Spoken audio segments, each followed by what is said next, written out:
Hey there, Tad Hargrave from Marketing for Hippies.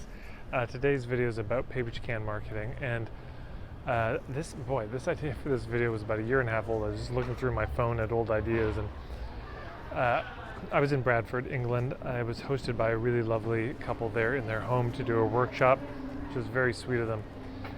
And there were about 8 people at the workshop, but I think 2 of them left. There were 6 people, anyways, by the end of the day.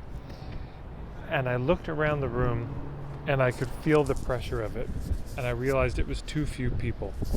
Because I knew they were sitting there doing the math thinking, wait a second, if I don't pay very much and that person doesn't, Tad's not going to make any money. He's not going to cover his train ticket to have been here. And that's a lot of pressure to feel for people. And it's going to go badly one of 2 ways. One is they get resistant to it and they pay less because now they feel guilty and they rebel against it, or I don't know which is worse, they collapse and they do pay more, but then they resent it because they feel guilty, and then you don't get the good word of mouth about it. So the key message is this: if you're going to do a Page Can workshop, don't have it be for too few people. 6 people is too few.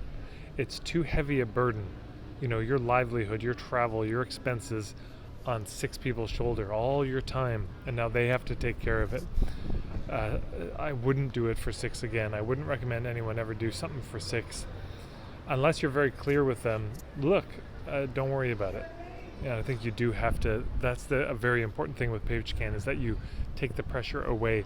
But it's hard to do that when the numbers are so small. Page Can scales very well. It works very well with a big crowd. Takes the pressure off it, and of course, it's good to let people know, hey, even though there's a lot of people, maybe I don't do this workshop a lot, so don't think somebody else is covering it. I suppose that can be the cost when it's really large. But, you've got to ask people to pay for how was it for you. So don't do it too small. Just a little pro tip for anyone out there thinking about doing Page Can. That's it for today. Signing off. Thanks for watching the video.